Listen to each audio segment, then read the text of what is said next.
kuranyumva muri aka kanya, jewe ndiko ndavuga muri aka kanya, buri muntu wese uri kuri ino si, uhereye ku uri hasi, bamwe bafata ko agagitse ugashita kuwo hejuru, bose turi abatunzi kandi twese turi abakene.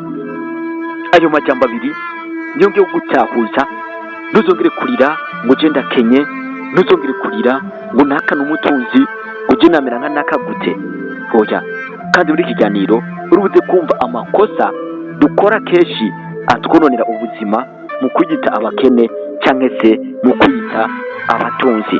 Ngaho rero reka nibaze kumaze gukanda subscribe hano washitse ni muri 86 Sinje Empire. Inshuti yanje hano rero tuganira ibiganiro byagufasha vraiment asampukusa mu buzima bwawe, kandi nubana nanje ikiganiro kirangiye urubuze kwishimira cyane. Kubera iki none uyu munsi dufashe umwanya ngo tuganire kuri iri jambo?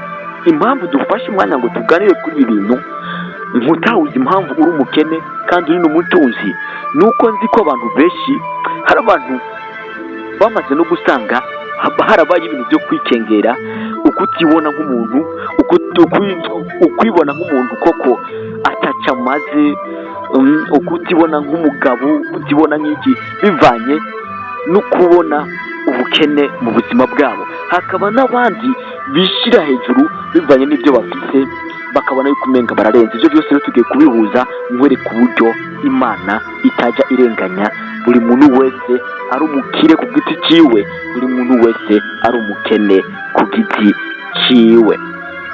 Amakosa abantu bose dukora rero tubuze kuyumva. Ubwa mbere na mbere tugiye tumaze dusesangure ano majambo. Ubukene, umukene rivuye muri vuga irihe? Rivuye muri vuga gukena, ugukena. Ukuvuga umukene ni izina riba rivuye muri vuga gukena. Nkuko bavuga bati umurimyi ni izina rivuye muri vuga kurima. Ukurima izina bizana umurimyi, ukudandaza izina bizana umudandaza. Okay, naho rero twakomeje tuko turavuga tuti ugukena bivuye muri vuga, umukene bivuye muri vuga ugukena, umutunzi bivuye muri vuga ugutunga. Ariko gira ubyumve neza, reka dukoreshe ijambo umukire. Umukire bivuye muri vuga ugukira, cyangwa se umutunzi bivuye muri vuga ugutunga. None ni gute twese turabakene, gute twese turabatunzi? Nukuvuga ko nimba umuntu yitwa umutunzi nuko atunze ikintu kanaka. Njagwe nimba umuntu yitwa umukire nuko yakize mu kintu kanaka, siko? Okay, wewe witwa umukene, ushobora kwitwa umukene no munsi kumbure kubera ko uraye ubusa. Muri icyo gihe kuri wewe urayariye yitwa iki? Yitwa umutunzi kubera ko afite ibyo arariye, cyangwa se akitwa umukire kubera ko yakize ukurara inzara. Katwurije ijambo rimwe na rimwe ugukira, yakize ukurara inzara, siko? Numukire kuko yakize ukurara inzara. Wowe witwa umukene kubera ko wakenye ibyo urara ufunguye, aho muri uwo mwanya umukene. Bisigura ko ejo uzoshobora kuba umutunzi ukaronka ibyo ufungura, ukaba umukire kuko nawe uzobukize ukurara inzara. Kandi uyu yitwa umukire kubera ko yakize ukurara inzara, ashobora kwitwa umukene kumbure nawe akabura amara yo kwishura minerval. Reka tuvuye kuri abandi wita ko bafite ibintu byinshi mukunda guta ngo nabakire.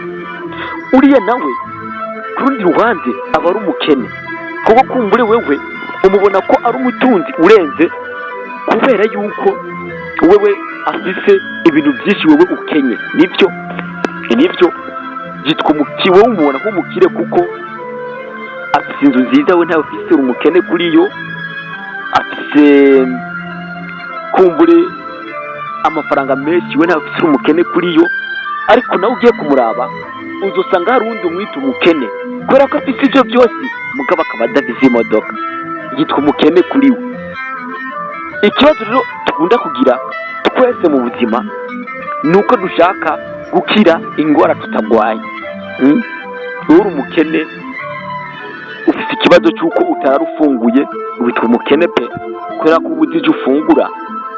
Uriya nawe n'umukene abuze imodoka.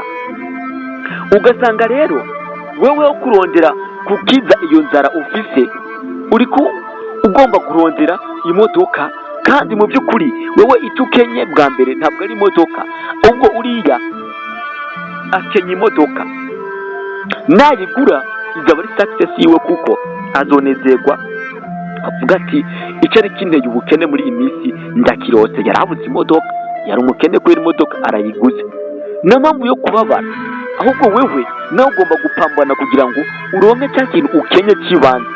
Nubasha kukironka agira komplete, ubone gupambana n'ibindi. Nuje gupambanira kuronka imodoka ngo nuko naka afite imodoka, kandi mu by'ukuri wowe atani ikinga ufite. Erega wowe n'umukene w'imodoka, kuko nta n'ikinga ufite, ahubwo uri umukene w'ikinga. Pambana no kuronka ikinga. Nupambana no kuronka ikinga, uzopambana n'ibikurikira. Reka kunanga step, reka kurongera kwitwa umukire w'imodoka, kandi mu by'ukuri utari n'umukire w'ikinga. Reka kurongera kwitwa umutunzi w'imodoka udatunze n'ikinga. Nigeze kubona poste kuri Facebook, amajambo batanguje ntabwo nayavuga, n'amajambo ntakunda y'ibintu byo kuvangura, ariko yari umugabo afise inzu yariko amabati ariko ihomesheje ubwondo, takajyago kahengamye, ntahomotse no ku mubari, muga afite akandi kantu kari impande gaparitsemo imodoka. Muri make ntabwo afise inzu pe, inzu yiberamo n'isanzwe, arara ku kirago, muga yarapambanye uko ashoboye kose agura imodoka.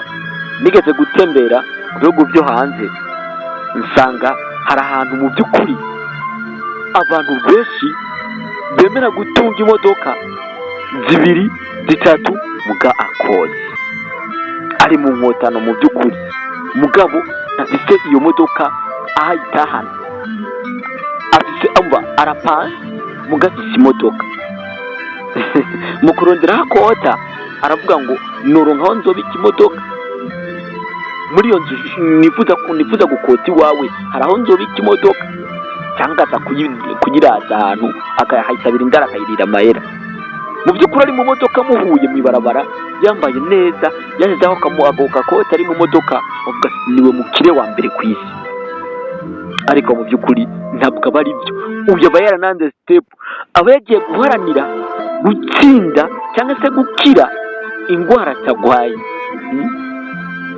Siko ese waza kwivuza sida utagwaye sida kandi ugwaye malaria?